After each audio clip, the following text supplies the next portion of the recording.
Janaki versus state of കേരളയ്ക്ക് പ്രദർശനാനുമതി നിഷേധിച്ച sensor ബോർഡിനെതിരെ പ്രതിഷേധവുമായി ചലച്ചിത്ര പ്രവർത്തകർ.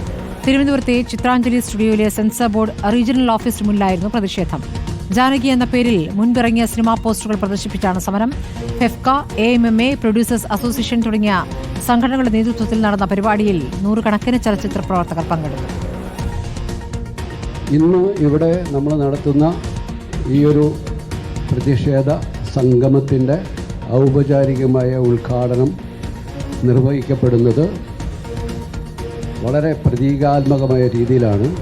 കലാകാരൻ്റെ, ചലച്ചിത്രകാരൻ്റെ ആവിഷ്കാര സ്വാതന്ത്ര്യത്തിന് നേരെ ഉയരുന്ന ഓരോ കത്രികയുടെയും സ്ഥാനം എവിടെയായിരിക്കുമെന്ന് പ്രതീകാത്മകമായി നമ്മൾ ഇന്ന് ഉദ്ഘാടനത്തിലൂടെ ലോകത്തിൻ്റെ മുമ്പിലേക്ക്, നമ്മുടെ മറുപക്ഷത്ത് നിൽക്കുന്ന ബ്യൂറോക്രസിയുടെ മുമ്പിലേക്ക് നമ്മൾ ഒരു സൂചനയായിട്ട് ഈ ഉദ്ഘാടനത്തെ മാറ്റുകയാണ്.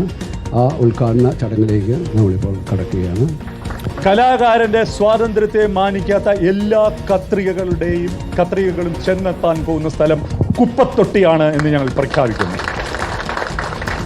സ്വാതന സാജു വിവരങ്ങളുമായി. സ്വാതന, ഇപ്പോൾ സിനിമാ സംഘടനകൾ ഒറ്റക്കെട്ടായിട്ടാണ് ഈ പ്രതിഷേധത്തിൽ പങ്കെടുത്തിരിക്കുന്നത്.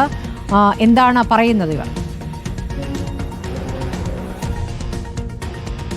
സ്മൃതി, കേന്ദ്രമന്ത്രി സുരേഷ് ഗോപി പ്രധാന കഥാപാത്രത്തിലെത്തിയിരിക്കുന്ന ചിത്രമാണ് ഈ JSK Janaki versus state of Kerala എന്ന ചിത്രം. ആ ചിത്രത്തിന് ഈ അനുമതി നിഷേധിച്ചതിനെ തുടർന്നാണ് വലിയ രീതിയിലുള്ള ഒരു പ്രതിഷേധം ഈ സിനിമാ സംഘടനകളുടെ ഭാഗത്തു നിന്നുണ്ടായിരിക്കുന്നത്. രാവിലെ മുതൽക്ക് തന്നെ തുടങ്ങിയ പ്രതിഷേധമാണ്. ഈ പ്രതിഷേധത്തോടൊപ്പം നിൽക്കുന്ന നിലപാട് ഇപ്പോൾ കോടതിയിൽ നിന്നും വരികയാണ്. ഏറ്റവും പ്രധാനപ്പെട്ട വിവരമാണ്.